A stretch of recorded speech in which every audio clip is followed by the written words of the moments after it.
You're probably wondering how it got to this. Me, in a bathtub, desperately trying to stay warm, contemplating whether I should be covered in red or blue. It didn't have to be like this. I could have been saved, but I was too involved, too far up the castle to turn back. It wasn't always this way. I can still remember it as if it was yesterday.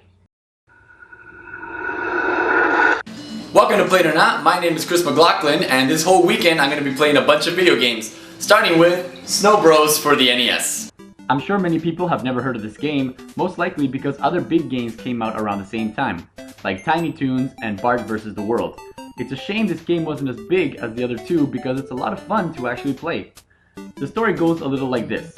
An evil king named Scorch kidnaps two princesses and turns you and your brother into snowmen. Why? Because evil kings back in 1991 weren't really that smart. Now, first things first. The original game for the arcades was called Snow Bros, but Capcom decided to put Snow Brothers on the box when they ported it to the NES. Then when you first start playing it, it says Snow Bros on the title. Great attention to detail, Capcom. Good work.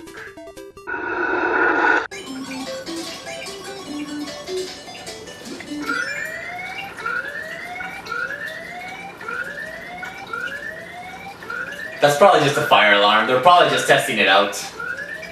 Please evacuate the building as soon as possible. This is not a test. Well, I'm not leaving until I smell smoke.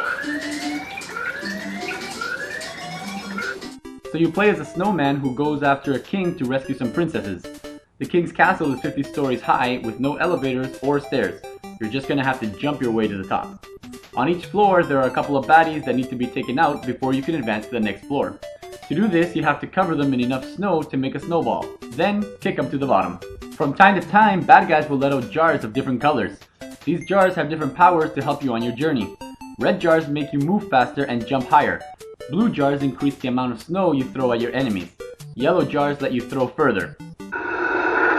Well, it looks like my TV hasn't turned on for a couple of hours now, so I can start smelling smoke. It's probably a good time to leave now, so that's pretty much what we're going to try to do now is just get out of here. With no electricity, there's no real point in being in the house and playing video games. Come on, bro.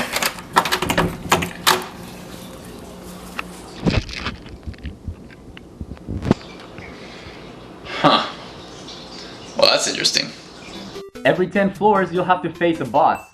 You know when you have to face one because it says Boss Stage. While the concept of the game is pretty simple, the game itself is not an easy one. It's actually pretty challenging on some floors, and without your power-up jars, some floors are almost impossible to play. This game, however, is really good if you have young kids and you're trying to get them addicted to video games. It's easy to learn, easy to play, and the violence is more cartoony than graphic. And for us older people, it's pretty challenging. It also lets you play with two players at the same time, something that was pretty cool back in the day. Now the electricity is out, but it doesn't matter because I still have my iPhone and there's a lot of games on it. So all I have to do is find my iPhone and I'll be able to play some games. It'll be fine. Ah, my trusty iPhone. What the? There's no batteries on it. Well, what am I supposed to do now? It's not fair. I had the whole weekend. It's not fair! Oh no.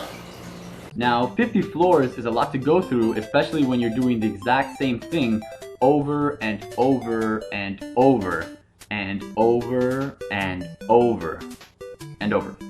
By the time you're on the 30th floor, you'll really be over this game. They tried to mix it up with bosses and with a minigame, but it's a small diversion from what you're going to end up doing for a couple of hours. You also can't save the game, so if you get bored halfway through or want to take a break, you're going to have to leave that Nintendo on until you come back. Something I used to do a lot of when I was a kid. All in all, this game is getting a 7.5. It's fun and entertaining, but also very repetitive. It's got great replay value though, and it's really one of those games that I'm sorry didn't do better in its time. Yeah, it didn't always have to be this way. Things could have been a lot better. If only I had a Game Boy, or a PSN, or electricity.